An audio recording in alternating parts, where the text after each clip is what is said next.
What makes the Justice League movie so frustrating to talk about is that it is incredibly difficult trying to assign blame for this film. No lie, this is like my 5th attempt at starting this video because I just don't know where to begin. I actually enjoyed this movie when I first saw it. I liked that the tone was lighter than Batman vs Superman Dawn of Justice, I'll get to the tone in a minute, and I enjoyed seeing some of these characters interacting with each other. But I suspect that this movie will be much like Superman Returns for me, and that the more I watch it, the more I will come to hate it. I guess one of the biggest problems here is that this movie has two directors pulling it in two very different directions. I don't blame Zack Snyder for stepping down from this movie during a family crisis. I blame the studio for hiring Joss Whedon to replace him. Now, I really like a lot of Whedon's past work, but I barely consider this to be his work. If movie directors had resumes that they turned in for job applications, I suspect Whedon would leave this one off of his resume. It doesn't feel like his movie, but like they needed a warm body to come in and finish the last bit that hadn't been filmed, and so they got him. I assume someone said, people like those Avengers movies, let's get that Avengers guy to finish this movie. Not to mention, his style is so completely different from what Zack Snyder is known for that it really is puzzling to me that they got him. If Whedon had directed the whole thing, it still would have felt very jarring coming off the black hole that is Batman vs Superman Dawn of Justice, but at least this movie would not have felt so much like Frankenstein's monster that was cobbled together from different visions. But I feel like him coming in to direct part of this movie was a mistake. And another thing this movie struggles with is the humor. I don't know if this was Whedon who brought the humor in, or if it was some executive who mandated it after people complained about how soulless Batman vs Superman was, but it doesn't work. Most of the lines in this movie that are meant to be funny are not in the least bit. 80% of Flash's lines almost made me queasy with how hard they were trying to be funny and how hard they missed the mark. You also had such chestnuts as, ugh, I work with children.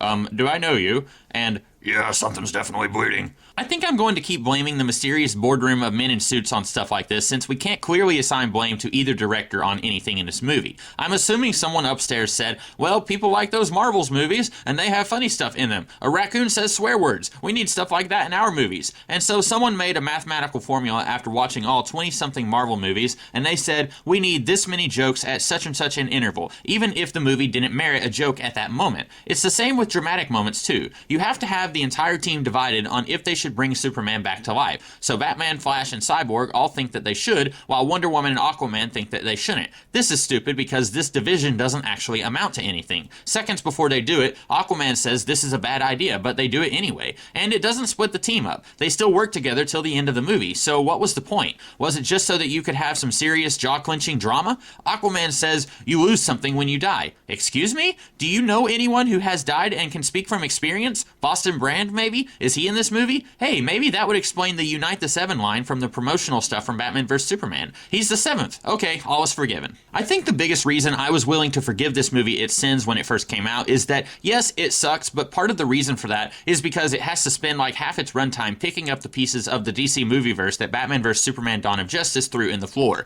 That's not the only problem, but it is a pretty big problem. But remember my rules for these fix videos. When I'm working in a franchise, I'm taking into account any and all changes I made in previous movies in that franchise. And since I didn't kill off Superman at the end of my fix for Batman vs Superman, or bring in Wonder Woman for the big fight at the end, that means that the pieces are in different places on the board. Keeping that in mind, when I started coming up with the ideas for what I would have done differently, there's actually not that many changes required here. Maybe it still would have been a train wreck, but I think the things I came up with would have saved the lives of a few passengers at least. So let's get right into it. So this may not be the most important thing, but I want to get it out of the way. The Flash. Instead of Barry Allen, this Flash is Bart Allen, who in the comics is Barry Allen's grandson from like 1,000 years in the future, and at one time went by Impulse, Kid Flash, and regular non-Kid Flash. So much of Barry's social awkwardness and forced attempts at humor makes so much more sense if we say that this is a guy who was raised in a video game simulation in the future. Remember all of that stuff that I took out of my fix for Batman vs Superman about an evil Superman in the future and Flash traveling back in time to warn Batman? I took it out because it didn't serve the plot of that movie, but let's just assume that those events are still on the table and we're just doing the best that we can to build better movies on the path to those events. So instead of Bart Allen coming from the 31st century and being Barry Allen's grandson, let's say that he's Barry's son, and he's only from maybe 10 or 15 years in the future. He can still be played by Ezra Miller, and you can even keep almost everything that Barry does in this movie as Bart. If it's Bart, then a lot of this performance actually feels deliberate, like it was part of his character, because I'm not much of a fan of Barry Allen, but he's a science nerd. He's your least favorite uncle who gives you a rock polishing kit for your birthday, and then you find out that he has the coolest superpowers in the world, and he still wears a bow tie. Ezra Miller's character bears no resemblance to Barry Allen. So let's say that it's not him. Let's say that in the very near future, Darkseid takes over the Earth. Much like in those flash forwards in Batman vs. Superman, the Earth is a big nightmare landscape, and the surviving members of the Justice League are an underground resistance movement against Darkseid. Somehow, the Speed Force is accelerating Bart's aging at an alarming rate. So maybe he wears some mechanical device that he hides under his clothes that kind of slows down the Speed Force, and he has to turn it off whenever he runs, but then he also gets older. I don't know, I'm just spitballing here. Mentally, he's still a kid, but he's physically older, and when things looked really grim, Batman or Wonder Woman sent him back in time to try and make sure all of this doesn't happen. But he's a kid. He tried to remember all of the stuff that the older members of the League told him was crucial in the rise of Darkseid, but it's a lot to remember. So while Bart knows what's going on, he does not remember how to stop all of this. Speaking of Darkseid, he will not be in this movie. While we still don't 100% know what Zack Snyder planned to do, we do know at one time there was going to be 2 Justice League movies, and at one point it was going to be a part 1, part 2 kind of deal. So while I hate pretty much everything that Snyder did in the movies that he did make, some of the ideas that he set up I think could have been neat if done properly. The problem is, I don't think that he would have done them properly. But those ideas in the hands of someone else, they could have been cool, maybe.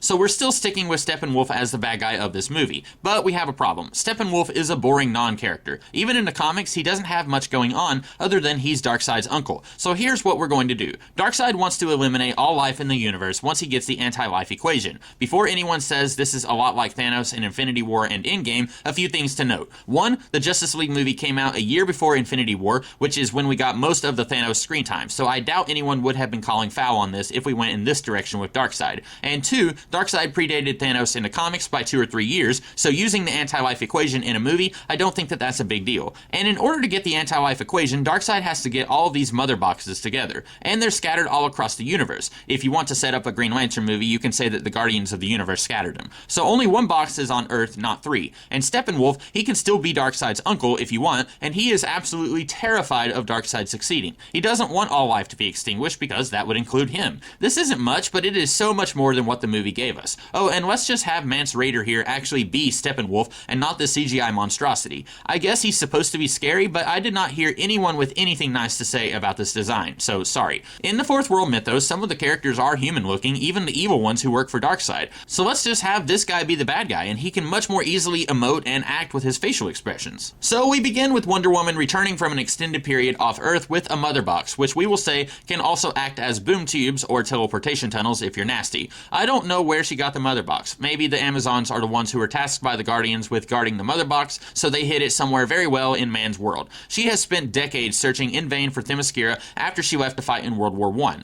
This is a better explanation of where she was during the literal world-shattering events of what happened in Man of Steel. The movie tells us that she shut herself off from the world for 90 years after Steve Trevor died, and later she says she's hesitant to lead a team because if they die, that's on her, like Steve's death. But Steve chose to do what he did. Wonder Woman did not ask him to do it, so her self-imposed exile makes absolutely no sense. Lining this up with my fix for the Wonder Woman movie, where Themyscira moves across dimensions or something like that, this would explain where Diana has been all this time. Wonder Woman's return to Earth somehow signals Steppenwolf that a mother box is on Earth, so he comes to this backwater world billions of light years from Apocalypse to either destroy the mother box to thwart Darkseid's plans or offer Darkseid a trade. Once he gets here, he thinks, hey, this is pretty nice. Why exactly does Darkseid like turning planets into big lava pits? I might want to take over this little place and keep it this way. So his bargain with Darkseid would be, leave Earth alone and allow me to rule here, and you can annihilate the rest of the universe. This probably wouldn't work, but Steppenwolf is scared, he's not thinking straight. So this sets up Steppenwolf as our bad guy, but it also makes Steppenwolf a little bit sympathetic, at least I hope it does. So Steppenwolf will teleport to Wonder Woman's location seconds after she arrives back on Earth and demands the mother box. A big fight will break out, and let's say it's somewhere where it attracts the attention of civilians and part of it can be televised. Wonder Woman is just barely able to hold her own. She doesn't know who this guy is because, unlike in the movie we got, Steppenwolf has never been to Earth before.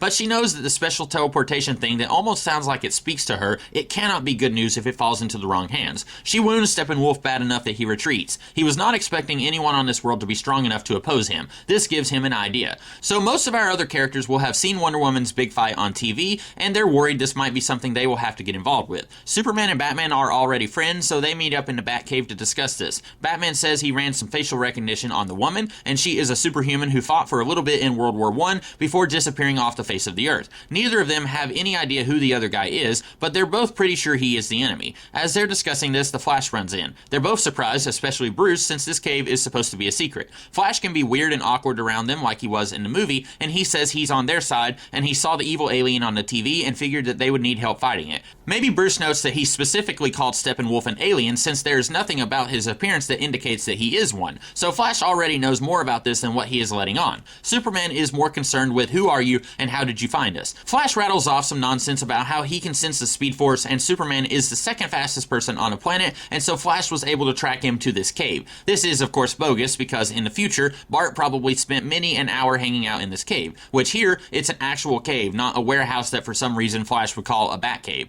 Again, Batman knows that Bart isn't telling the truth, but he goes out on a limb and guesses that they can trust him. If they can't, there's not much that they can do about it now, since he already knows where the cave is, and he can probably pretty easily figure out that it's right under Wayne Manor. And it probably wouldn't take much for him to dig into Superman's secret identity either. So for now, they agree that they can trust this guy. He introduces himself as Bart Allen. He's like, yeah, let's go punch the bad guy. And Batman is all, nah, we need a plan. Meanwhile, Wonder Woman needs a place to lay low and hide from Steppenwolf, and maybe try to hide the Mother Box. So she goes to Germany, specifically the place where she and Steve danced that night before he died. We'll get a quick tearjerker scene where she can at least be content that this place looks a lot nicer now than it did in the middle of World War I. But she doesn't have the place to herself. She's approached by a man who says, hey, don't be alarmed, I'm on your side. It's the Martian Manhunter, and he tells her that he's telepathic and that he heard the box crying out in fear after Steppenwolf made his presence known. And since you've already got Miles Dyson here, let's just have him play the Martian Manhunter. Something I wish they had gone further with in the movie was exploring the common ground between different characters. Aquaman and Wonder Woman both are royalty who are lost to their people. Why is there not a scene addressing that?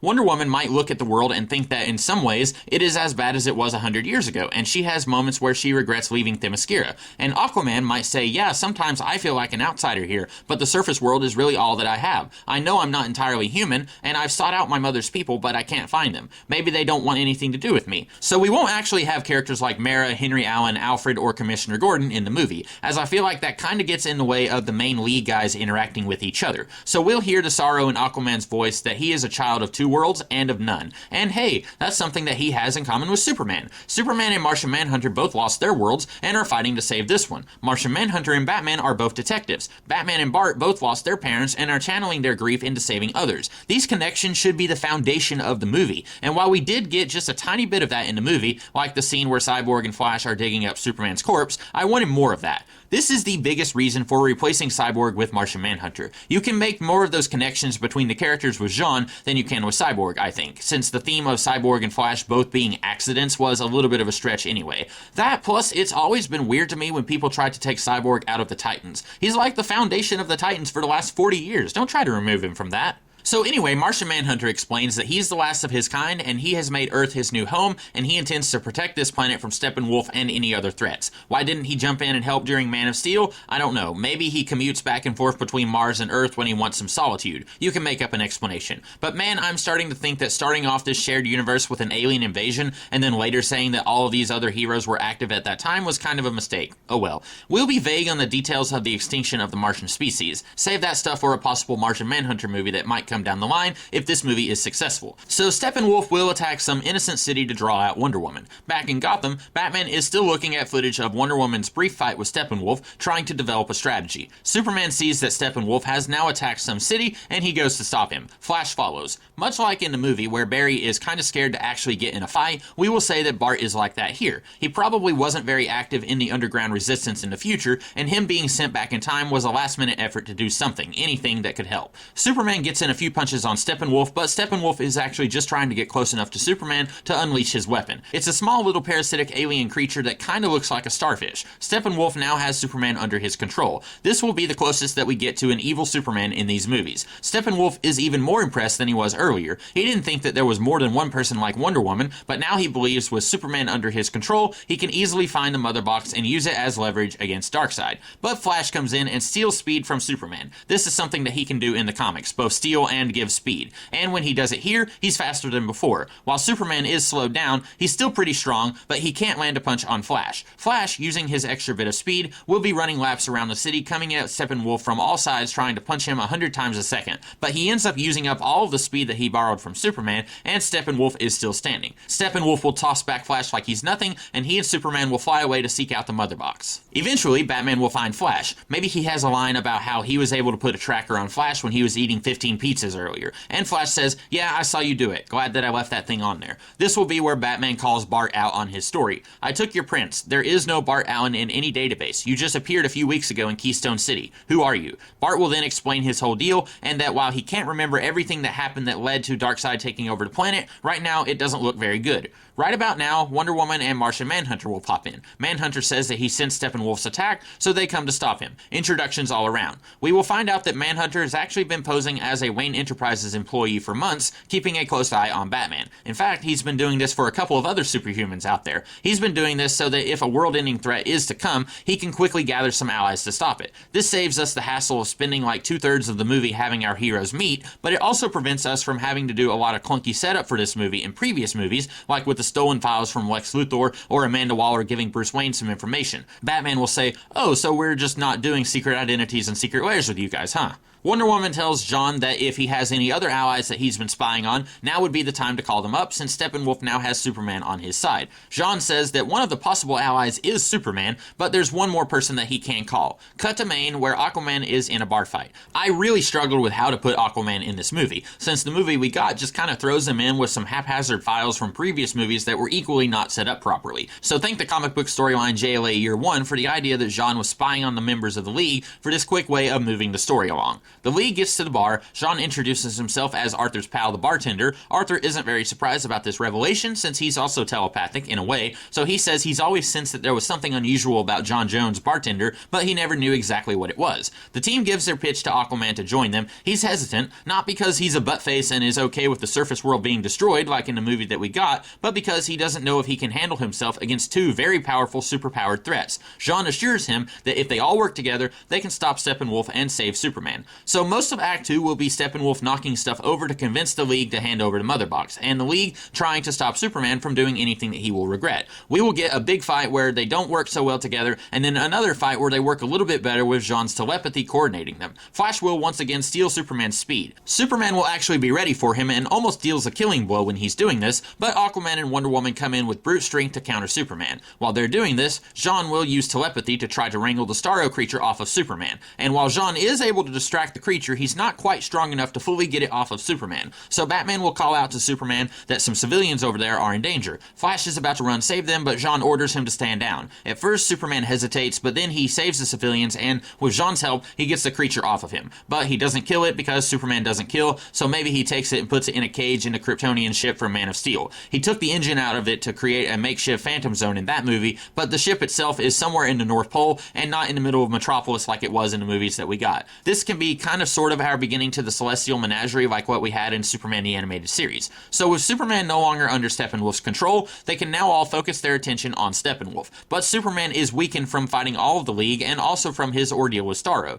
This takes care of a huge problem in the movie where Superman is so powerful he can just about take care of Steppenwolf by himself and doesn't need the League. It wouldn't be a permanent fix for future movies, but at least here we have a reason why Superman can't save the day by himself. And before they can make their big stand against Steppenwolf, Batman gets a call from Amanda Waller. How did you get this number? She tells him that the government is going to deploy a few nukes to take out Steppenwolf, but she convinced her superiors to hold off for half an hour. This calls back to something I would want to change about Waller in my version of the Suicide Squad movie, where she's not unrepentantly evil. She does care about her fellow man, and she would not want a nuke dropped on a civilian city. With no time to put together much of a plan, they all agree to follow Jean's lead, since his telepathy can give them instantaneous communication. They go to Central City, where Steppenwolf is throwing cars and stuff, hoping that the League won't like all of the collateral damage, and they will just give him the Mother Box. And yeah, maybe Steppenwolf just tearing stuff up, hoping that he gets what he wants, isn't the best use of his time and energy, but I think making Steppenwolf a former agent of Darkseid who fears his nephew and is acting against him is enough to give him a tiny glimmer of personality, but he doesn't have to be the smartest guy in the world. Sure, he was in charge of some of Darkseid's armies on Apokolips, so maybe he should be a better strategist than this, but like I said earlier, he's scared, so he isn't thinking straight. The League gets in, and Superman and Batman both take issue with the idea that Wonder Woman can just kill Steppenwolf. She doesn't have a problem with it, she's a warrior and comes from a warrior society. I'm not saying that her first instinct in any fight is to kill, but if it comes down to it, she will do it like she did in her Solo movie. Flash and Jean also don't have a problem with this. Jean, because he's afraid of losing another world, so he thinks that they have to take extreme measures to protect this one. And Flash, because he's afraid if they don't kill Steppenwolf, his future will definitely happen. Aquaman will side with both Superman and Batman, and say that even if they all agreed that Wonder Woman should deal the killing blow, they don't know if Steppenwolf has any more of those mind control monsters, and if it gets its hooks in Wonder Woman, they might not be able to stop her as easily as they stop Superman. We won't spend a whole lot of time on this, but Superman will be able to convince them that there's always a better way than killing the enemy. Martian Manhunter will then say that he's getting a message from the Mother Box. It tells him that with an energy boost, it can teleport Steppenwolf back to the other side of the universe. Flash says that he can give the energy boost, while Jean will have to guide the Mother Box telepathically. Wonder Woman and Superman will have to physically restrain Steppenwolf, and Wonder Woman says she will be ready for any other monster Steppenwolf might have up his sleeve. Aquaman and Batman will minimize collateral damage and save civilian lives. So they all get to work, and Superman will almost be ready to beg the League for the Mother Box. He tells them if he doesn't have it, someone much worse than him will come for it, and they will wish that they had Steppenwolf's protection when he comes. But they don't listen, they figure this is all just talk. Flash is on the other end of the city when he sees a few civilians at the university about to get hit by a bus or something that Steppenwolf threw. He saves them, and one of them is his father, Barry Allen. He is stunned into silence, as is Barry. Bart unexpectedly gives a hug to Barry, who isn't exactly sure what is going on, and then Bart runs towards the Mother Box and sends a huge boost of energy into it. Jean is able to hold the Mother Box and is ready to send Steppenwolf away, but Superman and Wonder Woman aren't ready yet. Steppenwolf is getting desperate and isn't holding back as much. You could say that even with all the damage that he's done, he didn't want to do too much because he does want to rule this planet, but on the verge of defeat, he's about ready to unleash everything that he has. Bart sees what he has to do. He gives almost all of his speed to Superman, and as he does this, another car gets thrown by Steppenwolf and is about to hit Batman. Superman is able to unleash 1,000 hits on Steppenwolf, slowing him down enough for Diana to get her lasso around him. Jean is able to send Steppenwolf through the boom tube, and the day is saved thanks to the Powerpuff Girls. But don't pop open the champagne just yet because Flash is dying. He pushed Batman out of the way, but because he lent his speed to Superman, he wasn't fast enough to get out of the way himself. With his dying words, he asks Batman, "Did we do it?" And Batman says, "Yes, we did." There's tears, none of them are really sure where to go from here. Steppenwolf is gone, but at the cost of Flash's life. Martian Manhunter says that with this being the second alien invasion in just a few years, maybe they should all remain in contact with each other, and they could work together to deal with threats like this in the future. They all agree, and we will get a montage kind of like the one in a movie about Hope. Batman has purchased one of the slightly damaged buildings in Central City, and this will be their own base of operations. The League builds a memorial to Bart inside, and one of them will say, "Pray that we don't have to build any more." While this is going on, Barry Allen will get his powers on the other end of town. This will kind of sort of use an element from George Miller's Justice League movie that never was, Justice League Mortal, where Barry dies and Wally becomes the new Flash. Although here, we're kind of flipping the script on that, with the fourth guy to be the Flash in the comics being the first Flash in this universe and then dying and inspiring his father to take on the mantle. Oh, and if you have to do a post-credit scene, we cut to Apocalypse. Darkseid has his minions assembled, and Steppenwolf is in chains before him. Steppenwolf will try to make it sound like that he was trying to get the Mother Box for Darkseid, but he was stopped by the locals. Steppenwolf will ask a rhetorical question. Is there anyone able to defeat this League? Steppenwolf is destroyed by the Omega Beams, and Darkseid says, Darkseid is. And you might say, whoa, how are you going to leave us on a cliffhanger like that? What happens next? Well, like I said, Zack Snyder was going to do a Justice League 2 before he pulled out, and while I am pretty sure the details do not match what he would have done, I think the broad strokes of doing Steppenwolf and then Darkseid is a lot like what he would have done, which is a good framework to work with. So if you got a Justice League 2, Darkseid and his forces come, and the Justice League stop him. If I had been in the writer's room from day one, I would have suggested someone else besides the Fourth World characters to unite the Justice League, preferably something that isn't even an alien invasion, since we already had that in a Man of Steel movie, and in the first Avengers movie, and in a Justice League cartoon, twice. So it would have been cool if they did something like Dr. Destiny messing with the League in their minds, but I wanted to stick with what the movie gave us as close as possible. I know I don't always do that, but in this case, I think the very basic skeleton of this movie works fine, it's just the minutia that doesn't work at all. So that concludes my fix for how I would have done the Justice League movie differently. I hope you guys liked it, and if you did, be sure to fax a URL link to your boss so that they can share this video in a big company-wide email. And if you really like this, I do other videos sometimes, so check those out if you're interested. My next If I Rewrote video will be on the Aquaman movie, so sit in front of your computers or smartphones and wait patiently for me to deliver that to your delicious, moist eardrums. Until then, I will see you around. Have a good one.